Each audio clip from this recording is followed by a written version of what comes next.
Well, before we began, I do want to say that we had an amazing trip.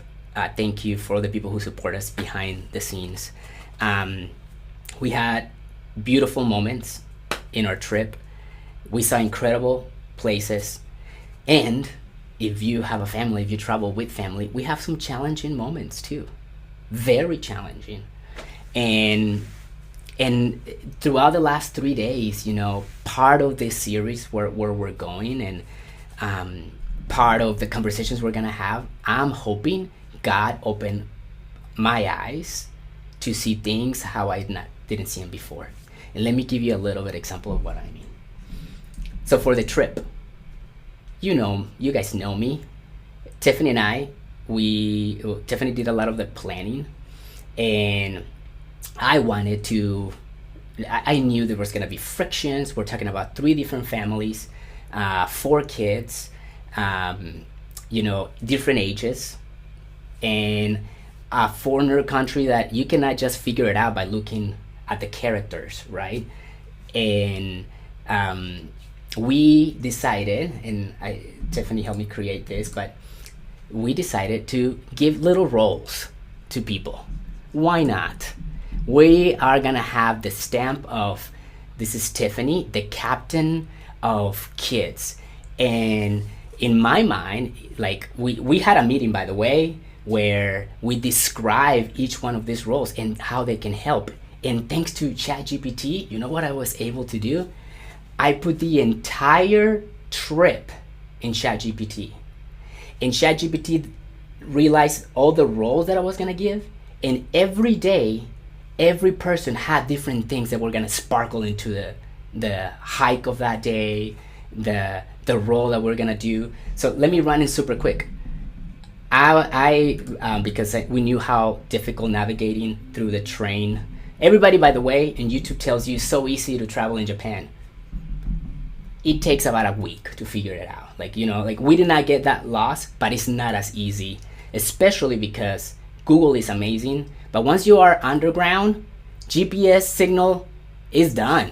So you pop up at the street level, and now your arrow says that you're like 2 blocks for where you thought you were gonna be, and nobody tells you that. It's like, oh, it's so easy. It's like just use Google Maps. Is very different than what we're used to. So I was a navigator, and I had different roles to help the group move towards different things.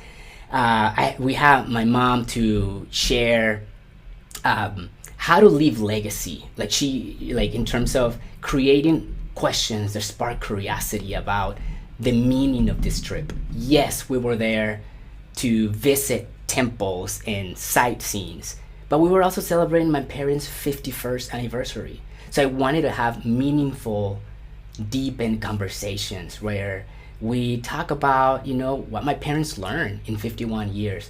What did they see in our grandkids that, repeats from different generations? So I queued up all these questions, and again, ChatGPT, every day we had a page of all of our activity for that day, and even what questions to ask in different parts of our trip. Ezekiel had a role, Jonathan, Joy, JP, had a role to have a connection culturally. Tell us something new about Japan today that we don't know about. Raise your hand if you think this is amazing. Like, this is pretty cool. Yes. Now, raise your hand if you think it worked. I know. We're family, and there's friction, and sometimes people wake up tired and they don't want to do the thing that is in the itinerary.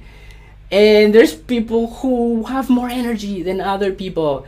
And this was a beautiful experience, and it's beautifully broken. It's beautifully messy. And I thought, the last 3 days I've been thinking, what did I do wrong? Like, it wasn't that I just plan everything and say, follow me and shut up if you don't want to go there. No, we didn't do that route. And it wasn't that we did not communicate it.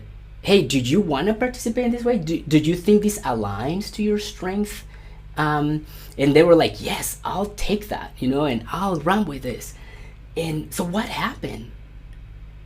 And this is part of the foundation I want to set for where we're going as a community.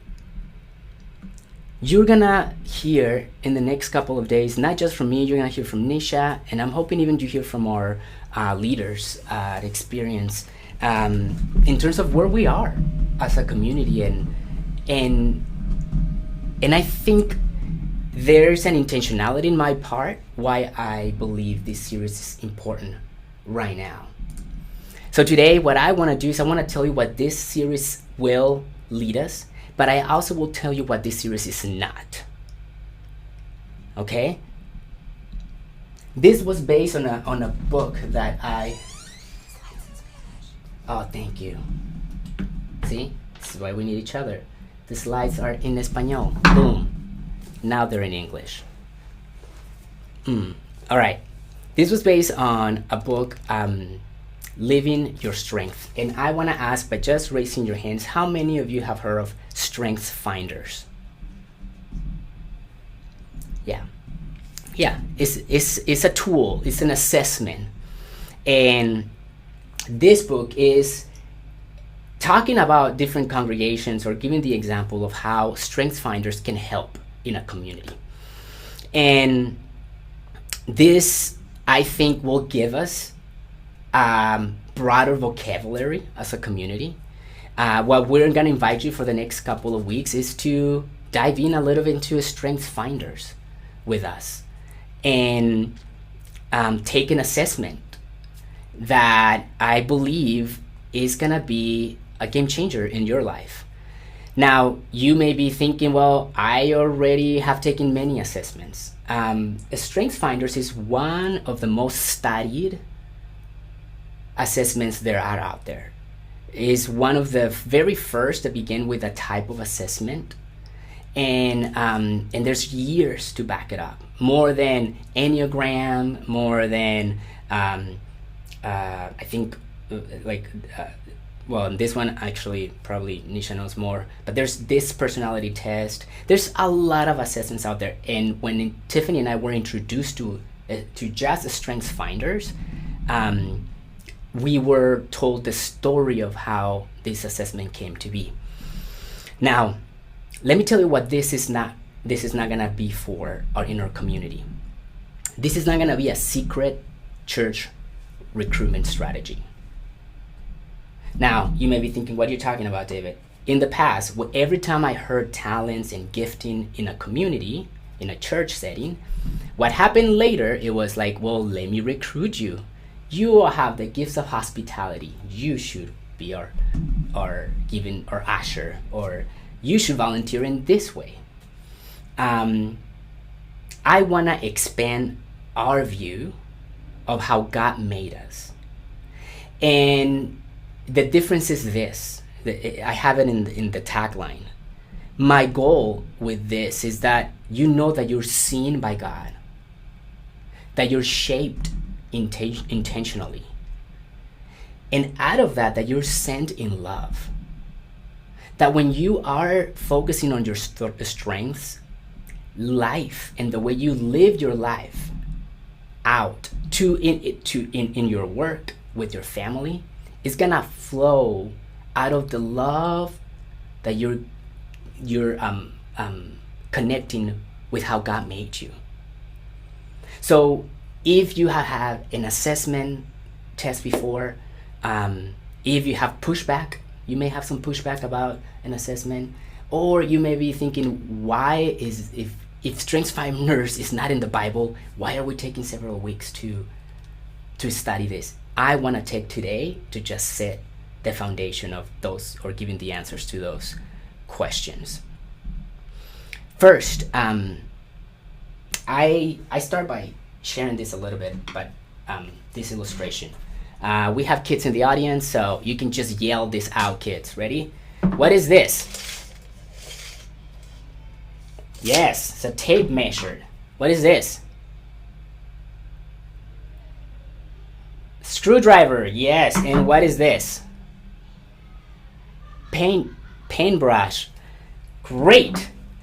Here is, I don't know about you, but have you ever tried to nail a nail with something that it was not meant to be the tool that you use? Like, what if I try to screw something with this? It's not gonna work. What if I try measuring things with this? Now you're gonna be like, yeah, you're gonna go like this and you can measure, sure, but it's not gonna be precise. It wasn't meant to be used that way. But here is where I think this can be very helpful. Many of us spend years of our lives feeling, I'm not good paintbrush, or I'm not good because I'm trying to do my best and it's not producing the result I want in my family. I know God loved me. I know He created me with all these gifts and talents. But there's something sometimes when we compare ourselves and try to be someone or act in a way that is not the way God created you. Since you and I grew up, we were placed in environments that celebrated a certain kind of person, maybe a relative, maybe a gift, like somebody who was good at public speaking, somebody who was organized, somebody who was more athletic, somebody who values more academics than you. And we watch many times comparing ourselves with somebody else who had different gifting than you and I. And we heard things by either somebody else that many times we keep hearing in our own heads. I wish you were more like this person. Or I wish you were more outgoing. I wish you were more organized. I wish you could speak like that person or communicate like that person. I wish you were more creative. I wish you were more disciplined. That would really help you if you were more disciplined. I wish my body was different. A different shape, taller, shorter. Some of us have spent our entire lives trying to become better versions of somebody else. But you're not a bad tool in the hands of our Creator. You may just simply have spent or allowed certain voices in your head trying to be like someone else. And it's natural because you and I are trained to notice what's wrong. I mean, I remember coming home with my report card, and I was not a very academic kid growing up, especially, you're gonna hear all my trauma right now, compared to my sister. And I remember so many times, coming home with, in Mexico it's 10s, which is A pluses, but maybe I had a C minus, or maybe I have 2 C minus. Guess where we focus on? The C minus. It's natural as human beings, we see something that is lacking and our eyes just zero in and we focus on the thing that we see as something we should improve. We never focus, oh, look at this, the grades that you had on these other subjects that you did really good.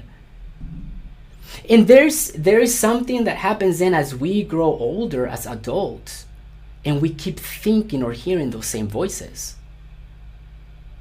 We keep evaluating ourselves internally and comparing, trying to be fixed. And I think sometimes even the church has reinforced this idea of seeing what is wrong with you and with me and trying to fix it. I mean, I, as a pastor, I made that mistake. We have become very good at telling others what's wrong in their lives, but not very good at helping to see the beauty in someone's life, the value, and the God-given gifts that they have. And of course, don't get me wrong, we all need growth in certain areas in our lives. But this conversation and this material has many years of study that if we focus actually on our strengths, it can really help us change the inner conversations we're having with ourselves, and can help us also to see the beauty and the good in other people rather than just seeing the negative and what's lacking in their lives. And as a community, I feel that's so important. The way that this book describes us is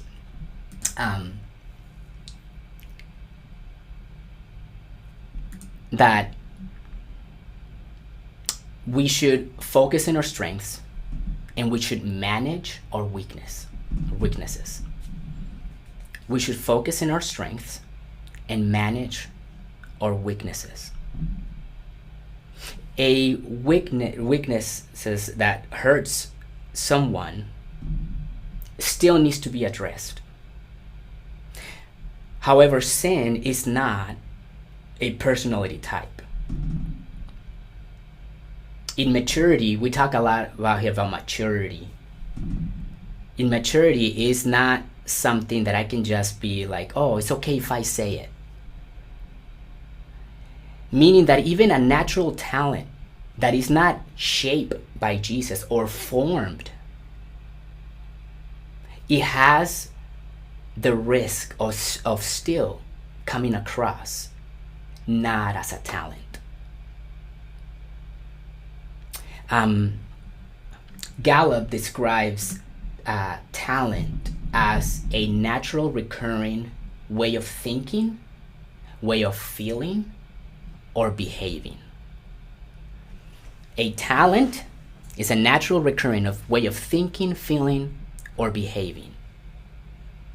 And later we're going to explore this in a much deeper way. But it's normal that whatever we noticed in ourselves or someone else is very different once we understand how we were created. Let me give you an example. All of us here in this call, we may enter a room, and there's some of us that we're going to notice right away the people who are being left out in that group. There's others of you who enter the same room, and you won't see who's left out, who is talking and who's not. You will notice how disorganized the room is. There's others of you who will enter that same room, and you will notice everybody that is bored. And you'll think, we need a joke right now. We need to make people laugh. Because David is once again talking about emotions, making it too deep. No, I'm just kidding. There's some of us that enter another group, and we can think, oh, you know what this room needs? We should create this bar in the corner, and then I think in 2 years, every time somebody comes into this room, they will feel in the blank. Like you have a way to see in things how make them better. And you're not even thinking of the people, you're thinking about the actual physical room. Those things, nobody taught us to think that way. Your mind naturally moves into that direction. However, just because you notice it, it doesn't mean that you have the talent or the resources or the ability to speak and land that vision, that idea into a group of people. And Gallup says it puts this formula that talent times investment equals a strength. In other words, you may know, for example, in the Strengths Finders, I know my 5 because I took that a while back with Tiffany. Actually, to plant this church, I took this test. It was part of the assessment of a group of that I was part of, and in this assessment, I discovered my 5, but I did not discover how all those 5 relate in terms of the order that they came, and how that affects my relationships with the people around me. And in this assessment, we're not just gonna give you the 5 words and be like, okay, now your personality is like this. We actually gonna put ourselves into groups. People who maybe are like you, and maybe even we're playing with the idea of people who are maybe contrasting you. And the idea with doing all of this is because knowing those 5 things don't just automatically change us, is knowing how to form them, or how God wants to form you and me in the process of how he made us, what gives us the love that we need to show in our strengths. If you were part of the last 2 weeks, I love what Jeanette shared in terms of prayer. And in the little diagram that she made, that she shared in our WhatsApp group, she put water. That prayer was the water. And I will say in this formula, the investment, and she talked about it, the time that you spend with God. The investment is the water. It's not what we're gonna tell you. That's just a seed.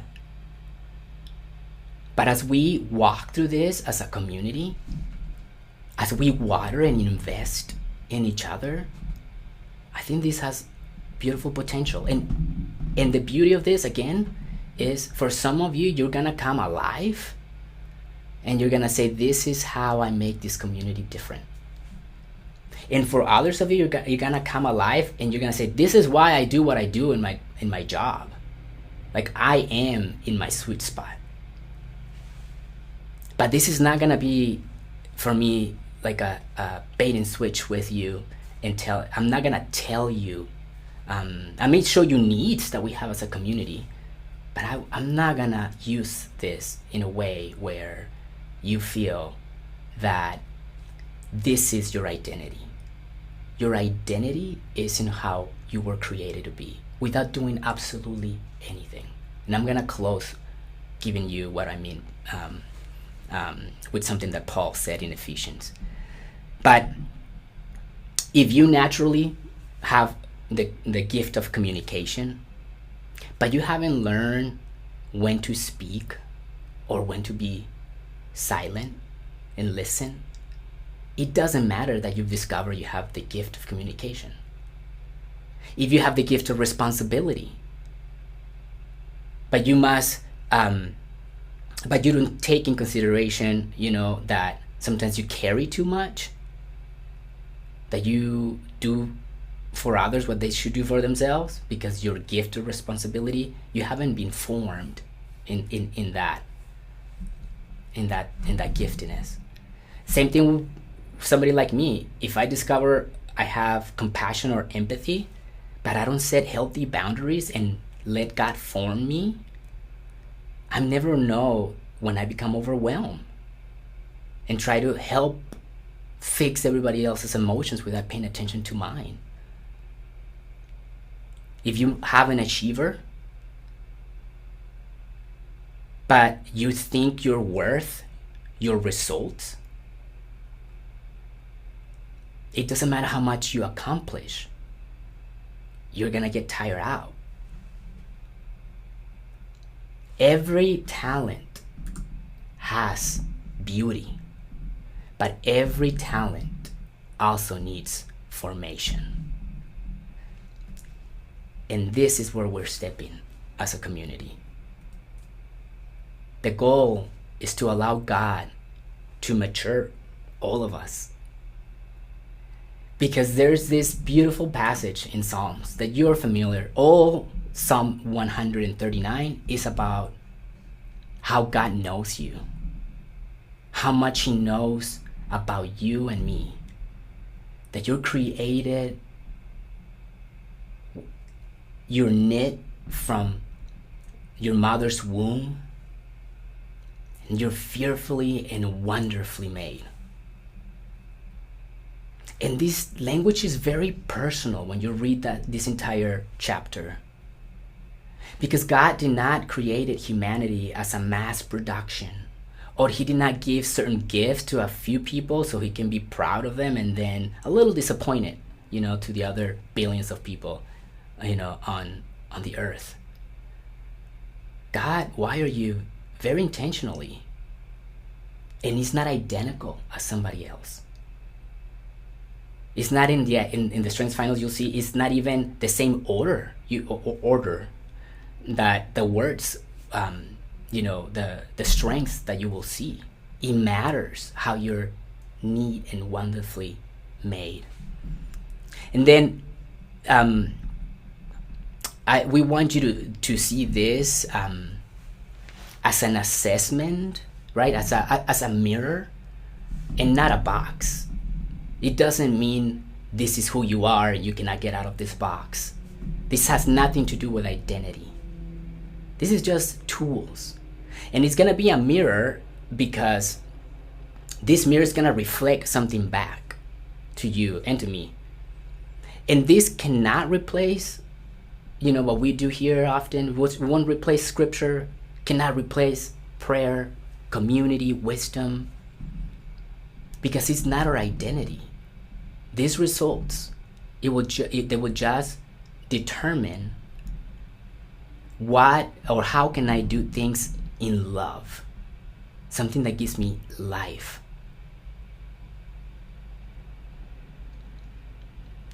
You may read some of these results and you may think, this is why I ask so many questions.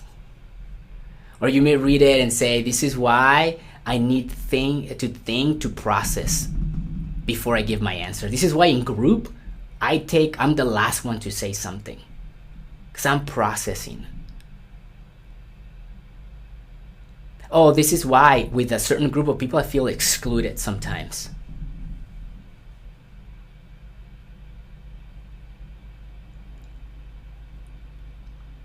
This will not create, it's not gonna create something in you that you don't have. It's just gonna help name it. And sometimes beginning by naming something is the beginning to have awareness.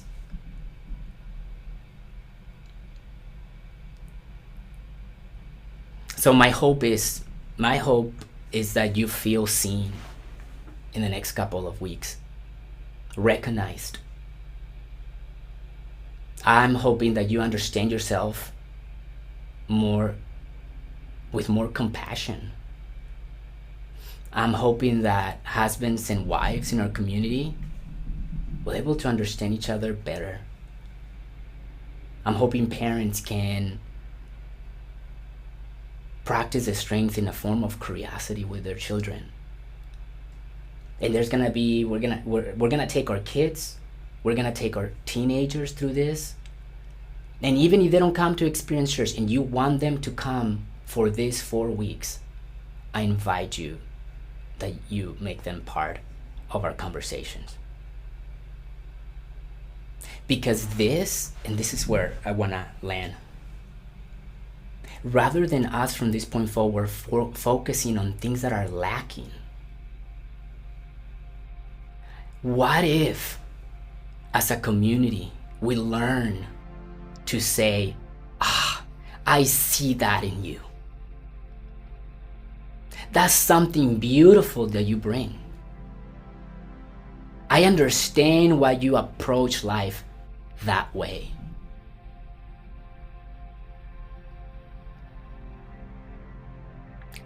That this is more than just when we think of calling.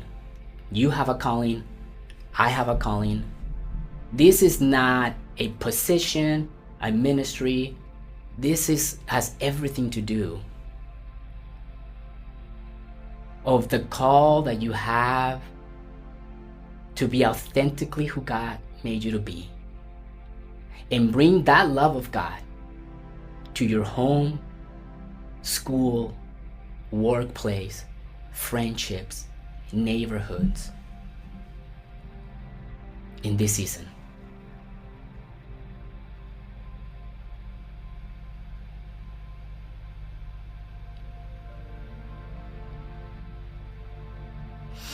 Purpose, we hear this word a lot. It's gonna give you purpose, does not always look like productivity. Some of you think of your strength and think about doing. Purpose sometimes looks like building other people up. Purpose looks like leading to real, honest conversations. Sometimes it looks like listening.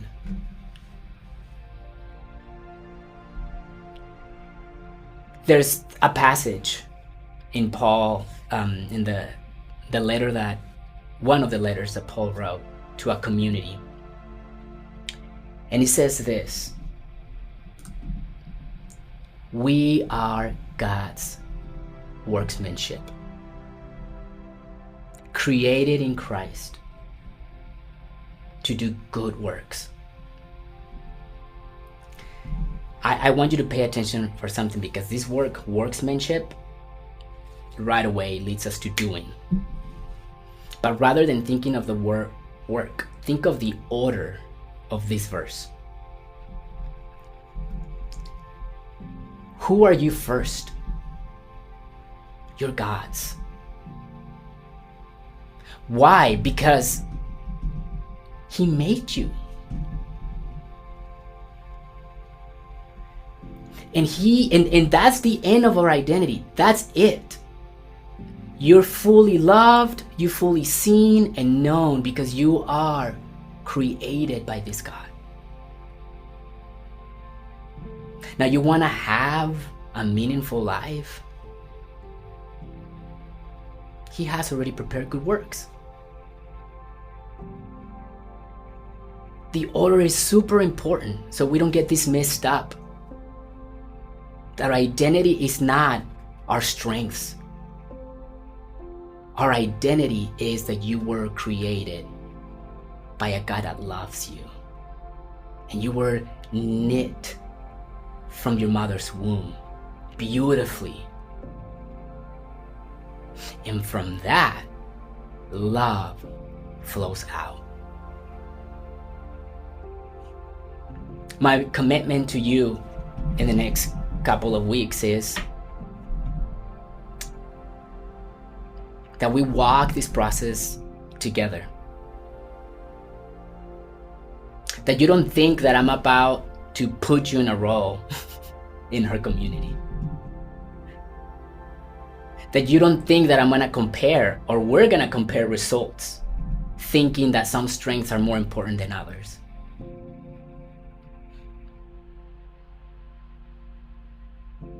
We want to create this experience so you and I can grow in our curiosity, how God formed us. And eventually, not only we see ourselves differently, but we see others differently. How may God want to love the world through the person He created you to be? Father, I thank you for how beautifully you have designed our lives, that they're not perfect. But if there's someone who constantly is reminded, just like me, either of the failures or constantly reminded of the lacking, or constantly comparing themselves with someone else, I pray, Lord, that they may find the beauty in the way they're made. I pray that you continue making this community a place where we see that beauty in others, in ourselves and in others. And out of your love, out of the abundance, the abiding in you, we may see those things that you have already prepared for us.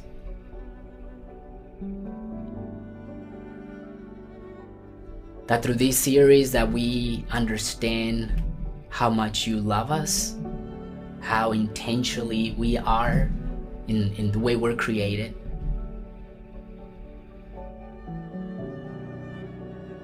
That we will notice what energizes us, what burden do we have in our hearts, what makes us come alive. And that we continue stepping so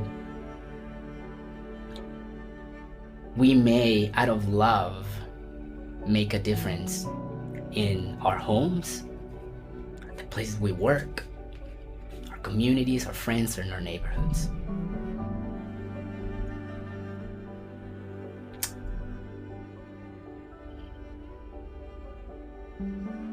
It's in the powerful name of Jesus that we pray. Amen. Well, I'm gonna give you just a few where the way we're gonna logistically do this is we're gonna put in our WhatsApp group an email. Nisha is offering to help us in this journey. You're gonna hear more about how passionate she is about this, her experience in doing this. And like I mentioned, we're gonna take our kids, we're gonna take some teenagers, but we wanna know that you wanna take this assessment with us. So be alert in that WhatsApp group, because we're gonna create a link where you can go and give us, let us know that you wanna take the assessment. The assessment does has a cost. And this is not going into Nisha. Just want to make that clear.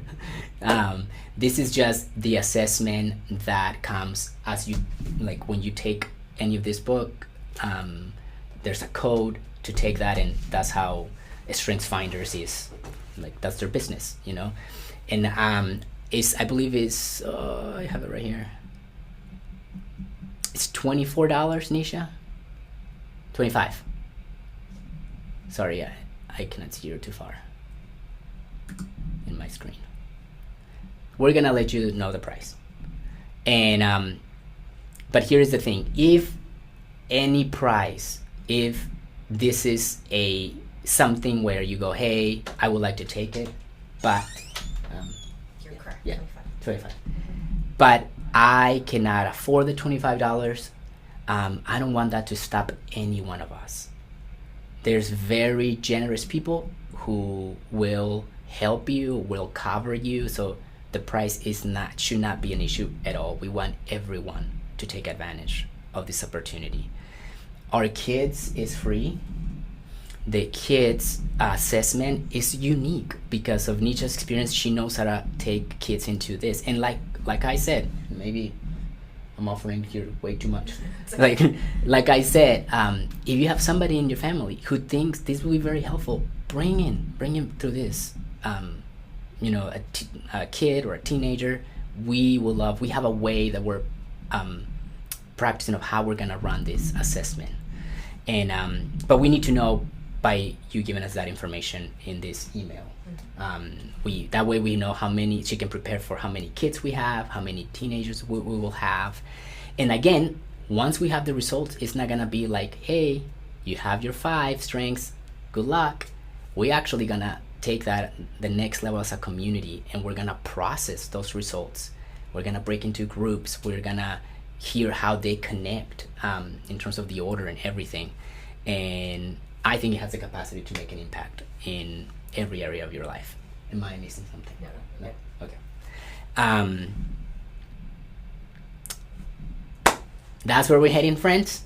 I'm very excited. I would love to just jump. First of all, I want to say thank you for being with us. If you have to go, um, we understand. Thank you for giving me overtime today. And if you have any questions, we're going to stay here. If you have questions about this assessment, if you have questions about something that I shared, we're going to stay here for a few minutes and be in our questions and response time.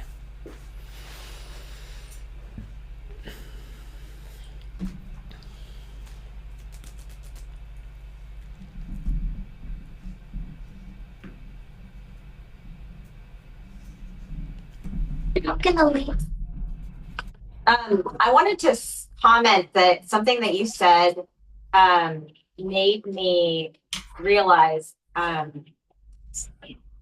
it's interesting about thinking about. I think one of the questions was like what we would want to change about ourselves or something that would we try to compare ourselves to become a better version of somebody else. And something I find myself still doing is I have a job and I'm a mom, and being both often feels like I fail at both because I compare myself to other parents, other moms that may or may not have jobs, and I sometimes think I'm coming up short. Mm-hmm.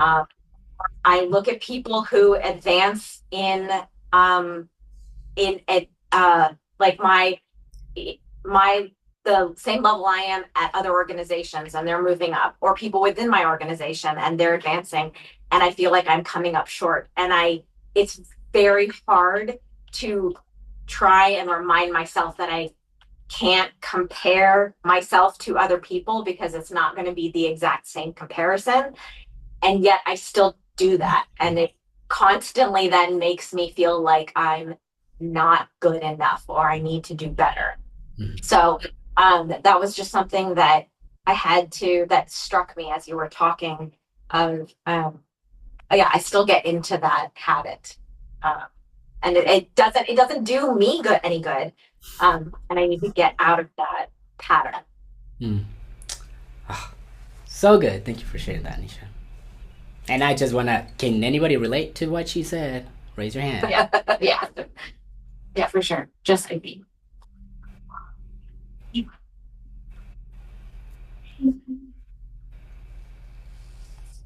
I think Joy wants to say something. Joy, you want to say something? No? Oh, okay. She's just stretching.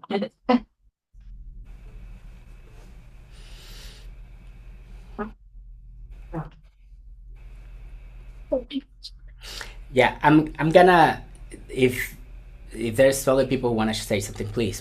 I already took overtime, so I don't want to keep everybody if we feel complete, good to go. I want to just, this is no answer, Nisha, what I'm going to share, but I kind of, because I identify to what you just said, I think there's something very powerful in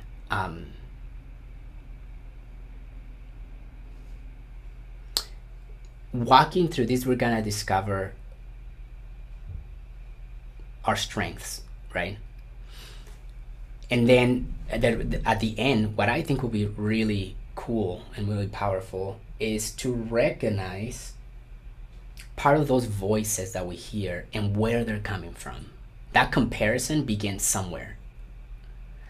It could be self, it could be something that I think I should do better, like you're saying. Like I think it can come internally. I will say that the majority of the times come from an external influence that we heard growing up. And this is gonna be good for me to. I never done it with Strengths Finders, right? But we've talked about the inner critic and stuff.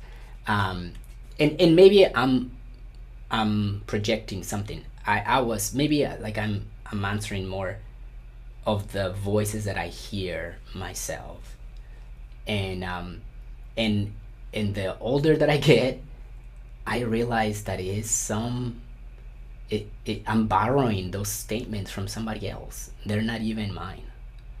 Um, and the powerful thing is that I cannot change that person. That person may always say those things. In a case like, uh, you should be more organized. Like, I'm just grabbing one.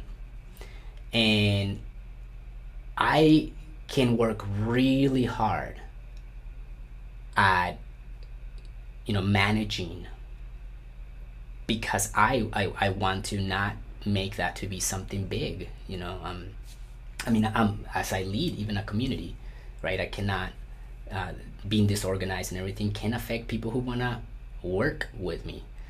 Um, so I have to learn how to manage it. And at the same time, I think what is going to be really cool to Strengths Finders, and part of the conversation you're going to set us up, is if I understand also that there's this strength that I have, and people are drawn into those things. And I can lead authentically from that point of view, then I can have the time to recognize what are the statements that I keep telling myself that are not coming from me, because there are people who do want to work with me in the way that I'm built. And then recognize those things, and then do work on that. Like, once we recognize this comes from this growing up, then I think it loses, as I pray, it loses power in terms of me trying to, the comparison part is what I want to address. Maybe at the end I can do an entire conversation about comparison journeys or comparison struggles. Yeah, go ahead, Tiff.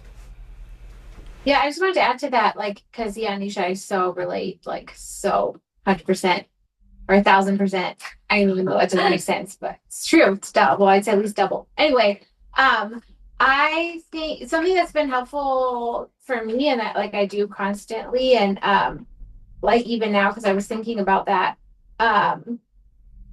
Like, yeah, David, I like what you said about, yeah, there's stuff that we've like believed or heard, like voices you hear or thoughts you believe. For me, I really like,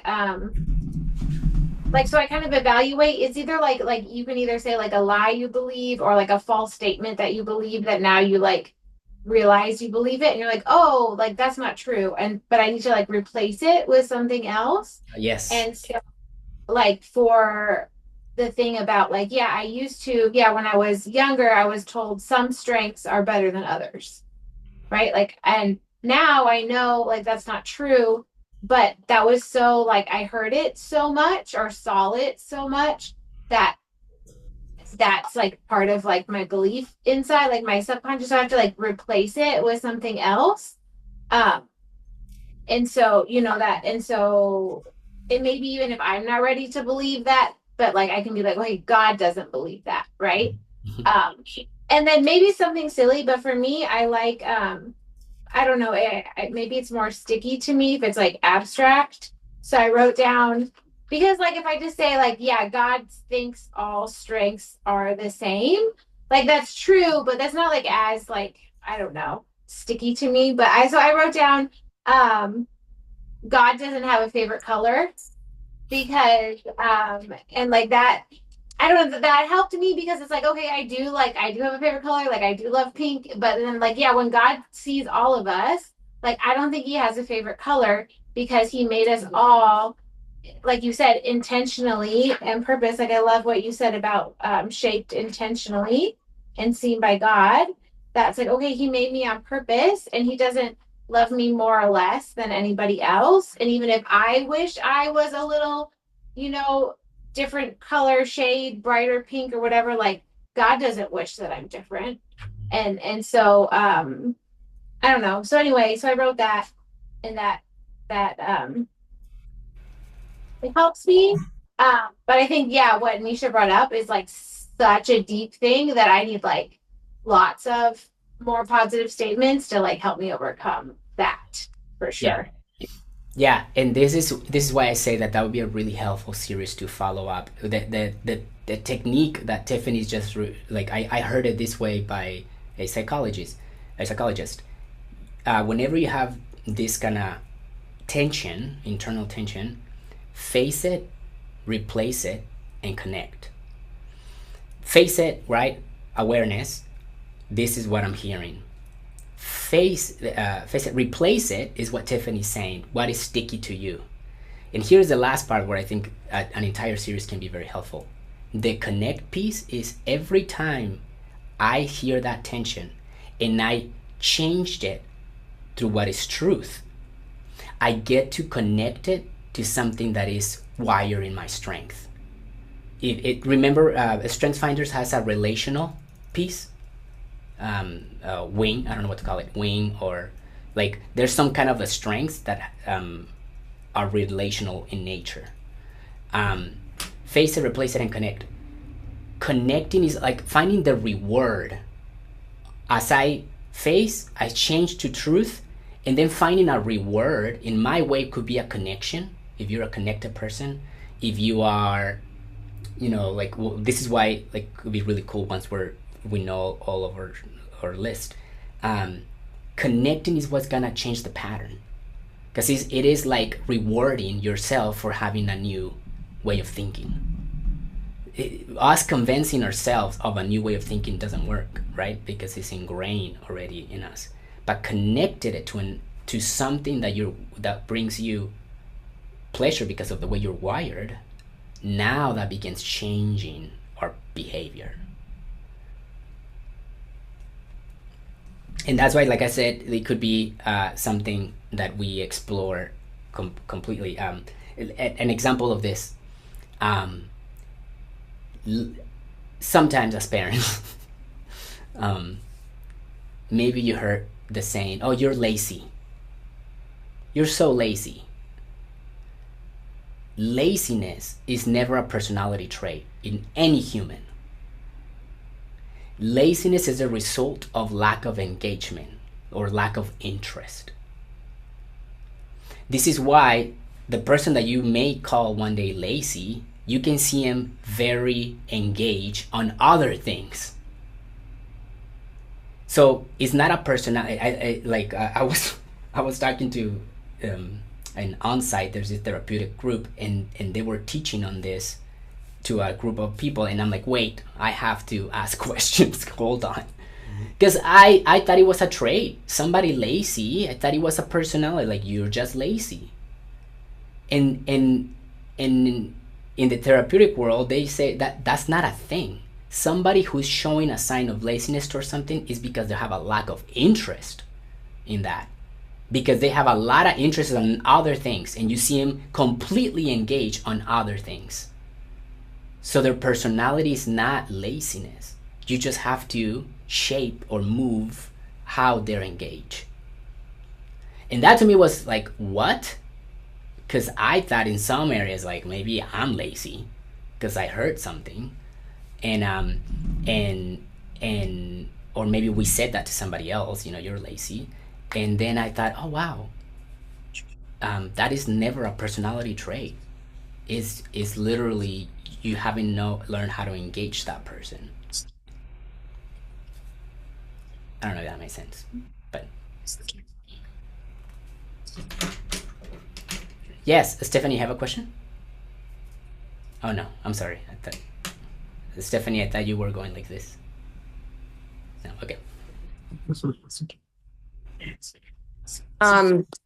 Real quick before I go, I just wanted to say happy anniversary, Mr. and Mrs. Sens. That's amazing. When I look at people that are married for that long, I mean, it makes my heart, I'm filled with joy, because it's just awesome. David, this was great today. Misha, I totally feel you with the whole comparison game. And Tiff, I love how your mind works. And it's funny, your example made me see it so clearly, with a favorite color. Not saying sorry. Okay, come here. Okay, let me say one. Are you okay? Okay. Okay. And it's funny, Tiff, with your favorite color thing, because when it was saying about how we're beautifully and wonderfully made by God, like, and each made individually. I was thinking of like, in my mind went to like the difference between if something's being like mass produced on like a conveyor belt, you know, like it's we're not like that. Like God, like then I like thought of like God like sculpting each and every one of us like out of clay, like meticulously, like taking so much time into, and I mean it does make you feel like special. Like God took so much time on me to make me like an original. There's no one else out there. Like I'm an original work of God, I love that. not just something produced on a conveyor belt, like, oh, let's give these people this and this. So Yeah. I think my mind works a lot like yours, Tiff. I love that.